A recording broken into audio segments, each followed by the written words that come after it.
ఎవరు ఏదో అంటున్నారని ఎందుకు ఆగిపోతున్నావు నువ్వు? నిందలేస్తారండి వెస్లీ గారు, అవమానిస్తున్నారండి, తక్కువ చేసి మాట్లాడతారండి. మాట్లాడతారు, ప్రజలు ఉంటారు అలాగా. ఆ కాలంలో ఉన్నారు, ఈ కాలంలో ఉంటారు, ప్రభు వచ్చేదాకా ఉంటానే ఉంటారు. వాళ్ళని ఒక్కరు కూడా ఆపలేరు. అయితే నువ్వు చేయాల్సిన పని ఏంటో తెలుసా? మనుషులు నీ గురించి చెడ్డగా మాట్లాడుతున్నారనో, తక్కువ చేసి మాట్లాడుతున్నారనో, హీనపరుస్తున్నారనో నీ ప్రయాణం నువ్వు ఆపాల్సిన అవసరత లేదు.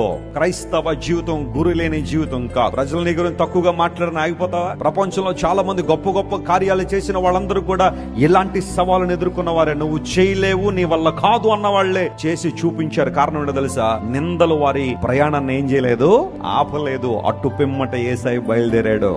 ప్రతికూలతల వెనుకకు లాగుతున్నా, అడుగడుగున ఆయన హీనపరిచే వాళ్ళున్నా, అడుగడుగున సాక్షాత్తు దేవుడి లోకానికి వచ్చాడని గుర్తించక ఆయన అవమానపరిచి గేలి చేసి హేళన చేసిన వాళ్ళున్నా. ఎంతమంది వెనుకకు లాగుతున్నారు కదా, తప్పుగా మాట్లాడుతున్నారు కదా, మరి నేను వెళ్తానులే అని యేసు ప్రభు వెళ్ళిపోయారు. ఎక్కడికైతే నువ్వెందుకు ఆగిపోతున్నావు?